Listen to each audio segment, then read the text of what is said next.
अरे ओढ़नी ना ओढ़ले बाड़ू आफत बा भारी, घाली हले बाटे हमके लब के बीमारी। ओढ़नी ना ओढ़ले बाड़ू आफत बा भारी, घाली हले बाटे हमके लब के बीमारी। केहू प्यार तोहसे कारी, सुनला हमरा बात हो, सुनला हमरा बात हो।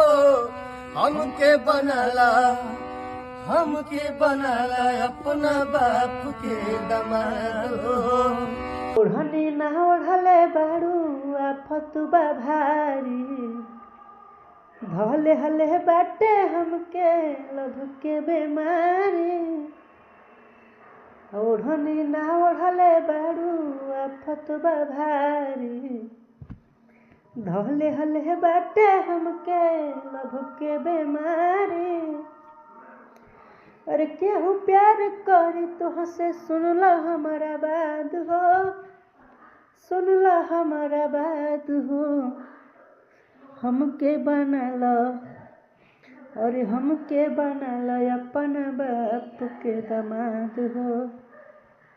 हमके बनाला अपन बाप के दामाद हो।